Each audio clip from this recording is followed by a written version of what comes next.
जय हिंद विद्यार्थी मित्रांनो, स्वागत आहे तुम्हा सगळ्यांचं आपल्या यूट्यूब चॅनलवरती। आजच्या व्हिडिओमध्ये आपण GMC भरतीसाठी संभाव्य प्रश्नपत्रिका बघत आहोत। खूप महत्त्वाचे प्रश्न मी काढलेले आहे। तर व्हिडिओला सुरुवात करण्याअगोदर चॅनलवर कोणी नवीन असेल तर चॅनलला सबस्क्राईब करा, सोबतच बेल आयकनचं बटन प्रेस करा।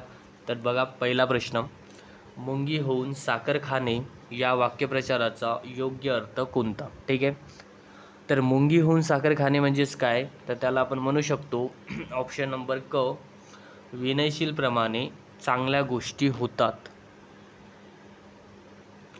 ओके, नेक्स्ट बघा, प्राचीन या शब्दाचा विरुद्धार्थी शब्द कोणता? प्राचीन म्हणजेच काय? अर्वाचीन, ऑप्शन नंबर ड। नेक्स्ट आहे त्यानंतरचा प्रश्न, गणेशरावांना हॉस्पिटलच्या व्यवसायात नुकसान सोसावे लागेल किंवा लागले। तर गणेशरावांना हॉस्पिटलच्या व्यवसायामध्ये नुकसान सोसावे लागले, योग्य वाक्यप्रचार निवडायचा आहे। तर काय? ऑप्शन नंबर अ, अंगावर शेकणे, ब, अद्दल पडणे, क, अन्नावर वाढणे आणि ड, अन्न अन्न करणे। तर काय होणार? योग्य अर्थ काय होणार? तर ऑप्शन नंबर अ, अंगावर शेकणे। ठीक आहे, त्यानंतर बघा, तारे तोडणे या वाक्यप्रचाराचा योग्य अर्थ सांगा। तारे तोडणे म्हणजे काय? तर खूप कष्ट करणे, ऑप्शन नंबर ब, खूप कष्ट करणे म्हणजेच तारे तोडणे। त्यानंतर बघा,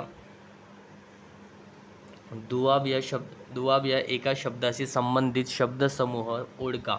दुआब म्हणजे काय? तर दुआब म्हणजे दोन नद्यामधील जे अंतर आहे, जागा आहे, त्याला दुआब असे म्हणतात। खूपदा हा प्रश्न विचारण्यात आला आहे। तर बघा, ऑप्शन नंबर ब आपलं उत्तर आहे। दोन नद्यामधील जागा म्हणजेच काय? दुआब। नंतर बघा,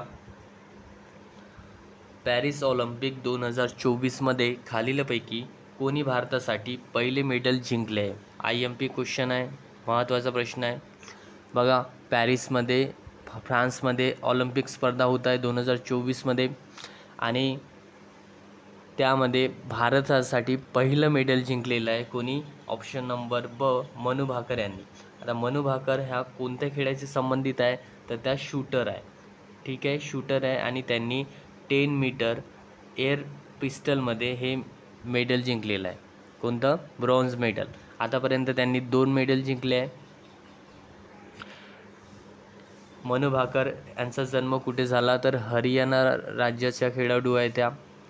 ओके, त्यानंतर बघा, नेक्स्ट त्यानंतरचा प्रश्न आहे, ऑलिम्पिक स्पर्धा 2024 कोणत्या देशात होत आहे? ठीक आहे, कोणत्या देशामध्ये होत आहे? आताच बघितलं आपण, ऑलिम्पिक स्पर्धा दर 4 वर्षांनी होतात। तर कोणत्या देशात होत आहे? तर फ्रान्समध्ये होत आहे, फ्रान्स, पॅरिसमध्ये। ठीक आहे, 2020 टोकियोमध्ये झाल्या होत्या, जपानमध्ये, आणि त्याच्यानंतर आता फ्रान्समध्ये होत आहे। आता बघा, ऑलिम्पिक स्पर्धा 2024 जर आपण विचार केला तर जगातील किती देशांनी भाग घेतला आहे? तर टोटल 206 देशांनी भाग घेतला आहे। 10,000पेक्षा जास्त खेळाडू आहेत 206 देशामधील। आणि जर मेडलचा आपण विचार केला तर चीन सर्वात वरती आहे। चीनने आतापर्यंत सर्वात जास्त म्हणजे 53 मेडल जिंकलेले आहे। त्याच्यामध्ये गोल्ड मेडल आहे 21, बघा, गोल्ड मेडल आहे 21, त्याच्यानंतर सिल्वर मेडल आहे 18 आणि ब्रॉन्झ मेडल आहे 14, असे टोटल 53 मेडलची आतापर्यंत कमाई केली आहे चीनने। ठीक आहे, चीन सगळ्यात टॉपवर आहे, आणि इंडियाने आतापर्यंत 3 मेडल जिंकलेले आहे। भारताकडून 3 मेडल जिंकलेले आहे, आणि भारतासाठी पहिलं मेडल मनू भाकर यांनी जिंकून दिलं आहे। ठीक आहे, ओके, नेक्स्ट बघा, त्यानंतरचा प्रश्न आहे, महिला क्रिकेट एशिया कप 2024 कोणत्या देशाने जिंकला आहे? तर बघा, महिला क्रिकेट एशिया कप आत्ता संपन्न झाला, श्रीलंकेमध्ये त्याचं आयोजन झालं होतं। एकूण 8 टीम सहभागी झाल्या होत्या, आणि भारत आणि श्रीलंका यांच्यामध्ये काय होती? फायनल होती, आणि श्रीलंका पहिल्यांदा एशिया कप श्रीलंके टीमनं जिंकलेला आहे पहिली वेळा। ठीक आहे, भारताने आतापर्यंत 8 वेळा एशिया कप जिंकलेला आहे।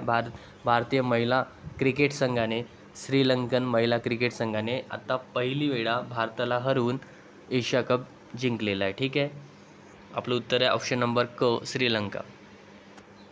त्यानंतर बघा, महिला क्रिकेट एशिया कप किंवा आशिया कप 2024 कोणत्या देशामध्ये आयोजित झाला होता? तर बघा, कोणत्या देशाने आयोजित केला होता? तर श्रीलंकामध्ये आयोजित झाला होता. ठीक आहे, ऑप्शन नंबर ड, श्रीलंका. टोटल 8 टीम सहभागी झाल्या होत्या आणि पहिलीच वेळा USA ही टीम एशिया कपमध्ये सहभागी झाली होती. ठीक आहे, USA क्रिकेट महिला टीम, अमेरिकेची महिला क्रिकेट टीमसुद्धा सहभागी झाली होती. कशामध्ये? एशिया कपमध्ये. टोटल 8 टीम होत्या. कोणकोणत्या होत्या? तर India, Bangladesh, Malaysia, Nepal, Pakistan, Sri Lanka, Thailand आणि USA. नंतर बघा, महाराष्ट्राचे मुख्यमंत्री श्री एकनाथजी शिंदे यांनी महाराष्ट्रातील महिलांसाठी सुरू केलेली माझी लाडली बहीण योजना 2024 अंतर्गत महिलांना प्रतिमाह रिकामी जागा रुपये मिळणार आहे. ठीक आहे, महत्त्वाचा प्रश्न आहे. तर किती रुपये महिलांना दरमहा मिळणार आहे माझी लाडली बहीण योजना या योजनेअंतर्गत? तर किती मिळणार आहे? ऑप्शन नंबर ब, 1500 रुपये महिना. नंतर आहे, जागतिक रुग्ण दिवस कधी साजरा केला जातो किंवा करण्यात येतो? तर जागतिक रुग्ण दिवस 17 सप्टेंबरला साजरा केला जातो. त्यानंतरचा प्रश्न आहे, खालीलपैकी कोणती संस्था भारतात फास्टॅग प्रणाली राबवते? ठीक आहे, फास्टॅग आपल्याला कुठं पाहायला मिळते? जे टोल नाके आहे हायवेवर, त्याच्यामध्ये आपल्याला कॅशलेस व्यवहार म्हणजेच फास्टॅग पाहायला मिळतो. तर ती कोणती संस्था चालवते? तर बघा, ऑप्शन नंबर क, national highway authority of India, नाहाई. ठीक आहे, नाहाई, national highway authority of India. नंतर बघा, त्यानंतरचा प्रश्न आहे, जगातील सर्वात मोठे कोविड केअर सेंटर हे भारतातील खालीलपैकी कोणत्या राज्यामध्ये आहे? खूप महत्त्वाचा प्रश्न आहे. जगातील सर्वात मोठे कोविड केअर सेंटर हे भारतामध्ये कोणत्या राज्यामध्ये किंवा केंद्रशासित प्रदेशामध्ये आहे? तर बघा, कोविडबद्दल प्रश्न विचारण्यात येणार GMC भरतीला, तर त्याविषयी तुम्ही करून जा. सर्वात जास्त केसेस भारतामध्ये कुठे आल्या होत्या? तर केरळमध्ये. त्यानंतर 2019 पासूनच सुरुवात झाली होती कोविडची चीनच्या वुहान शहरामधून. ठीक आहे, तर बघा, भारतामध्ये सर्वात मोठं केअर सेंटर जे जगामध्ये सुद्धा सर्वात मोठं आहे ते कुठे आहे? तर दिल्लीमध्ये आहे, नवी Delhi. Sardar Patel Covid care centre असतं, त्याचं नाव आहे सरदार पटेल, आणि त्याच्या एका कॅम्पसमध्ये 10,000पेक्षा जास्त बेड आहे. ठीक आहे, नेक्स्ट आहे. त्याच्यानंतर बघा, असा पण प्रश्न विचारू शकते की भारतामध्ये सर्वात पहिला पेशंट जो होता कोविडचा तो कुठे पाहायला मिळाला? तर तो केरळ राज्यामध्येच भेटला. नंतर आहे, महाराष्ट्रातील खालीलपैकी कोणत्या जिल्ह्यात पहिला सहकारी कारखाना सुरू करण्यात आला? कोणत्या जिल्ह्यामध्ये आला? तर तो अहमदनगर या जिल्ह्यामध्ये. त्यानंतर आहे 15वा प्रश्न, खालीलपैकी कोणत्या वृक्षाला महाराष्ट्र राज्याचा राज्य वृक्ष म्हणून ओळखलं जातं? बघा, महाराष्ट्राचा राज्य वृक्ष कोणता आहे? तर वड, ऑप्शन नंबर अ. आणि राष्ट्रीय प्राणी जर विचारलं महाराष्ट्राचा राज्य प्राणी आपण त्याला म्हणू शकतो, राष्ट्रीय नाही, राज्य प्राणी जर आपण विचारला आपल्याला, तर काय? शेकरू. काय? शेकरू. त्यानंतर बघा, नेक्स्ट क्वेश्चन आहे, 1917 मध्ये दक्षिण आफ्रिकेवरून आल्यावर महात्मा गांधीजींनी कोणता सत्याग्रह केला? बघा, तर कोणता सत्याग्रह केला? महात्मा गांधीजींनी साऊथ आफ्रिकेहून आल्यावर, दक्षिण आफ्रिकेहून आल्यावर सर्वात आधी चंपारण्य सत्याग्रह केला. ठीक आहे, ऑप्शन नंबर ड. कुठे आहे हा सत्याग्रह? बिहारमध्ये आहे. बिहारमध्ये आहे. 1917 मध्ये चंपारण्य सत्याग्रह केला बिहारमध्ये. त्यानंतर दांडी मार्च, साबरमती आश्रम ते दांडी 1930 मध्ये हा सत्याग्रह केला. नंतर आहे बरडोलीचा सत्याग्रह, हा सरदार वल्लभभाई पटेलनी केला 1928 मध्ये किंवा 1928मध्ये सरदार वल्लभभाई पटेल, आणि या सत्याग्रहामध्येच त्यांना सरदार ही पदवी बहाल केली लोकांनी. कोणाला? वल्लभभाई पटेल यांना. ठीक आहे. नेक्स्ट बघा, त्यानंतरचा प्रश्न आहे, दिलेल्या शब्दांपैकी विसंगत शब्द ओळखा. तर विसंगत शब्द आपल्याला ओळखायचा आहे एकर, किलोमीटर, चौरस फूट आणि हेक्टर. काय होणार? एकर, चौरस फूट आणि हेक्टर हे 3 बरोबर आहे.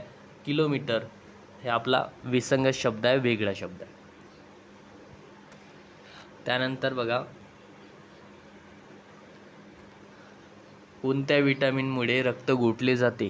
तर कोणत्या विटॅमिनमुळे रक्त गोठले जाते? तर विटॅमिन के मुळे. ठीक आहे, विटॅमिन के. विटॅमिन ब च्या कमतरतेमुळे बेरीबेरी हा रोग होतो. ठीक आहे, बेरीबेरी. विटॅमिन ए च्या कमतरतेमुळे रातआंधळेपणा होते. रातआंधळेपणा. विटॅमिन ड च्या कमतरतेमुळे काय होते? मूडधूस होते. ओके. त्यानंतर आहे 19वा प्रश्न आहे, सूर्याची किरणे पृथ्वीवर येण्यास किती वेळ लागतो? तर सूर्याची किरणे पृथ्वीवर येण्यासाठी किती मिनिटे लागते? तर 8 मिनिटे लागतात. ऑप्शन नंबर अ. त्यानंतर आहे शेवटचा प्रश्न आपला, सूर्याच्या सर्वात जवळचा ग्रह कोणता आहे? बघा, सूर्याभोवती हा सूर्य आहे, सूर्याभोवती 8 ग्रह फिरतात. किती? 8. असे 8 ग्रह सूर्याभोवती फिरतात. त्याच्या सूर्याच्या सर्वात जवळचा ग्रह कोणता आहे? तर सर्वात जवळचा ग्रह आहे बुध, आणि सर्वात दूरचा ग्रह आहे नेपच्यून. ठीक आहे, सर्वात दूरचा ग्रह आहे नेपच्यून. टोटल 8 ग्रह हे सूर्याभोवती फिरतात. ग्रह म्हणजे काय? ज्याला स्वतःचा प्रकाश नसतो त्याला ग्रह म्हणतात, आणि ज्याला स्वतःचा प्रकाश असतो त्याला आपण काय म्हणतो? तारे म्हणतो. तर बघा, शनी हा सर्वात मोठा ग्रह आहे, त्याला सर्वात जास्त उपग्रह आहे. सर्वात जास्त उपग्रह असणारा ग्रह कोणता आहे? तर शनी.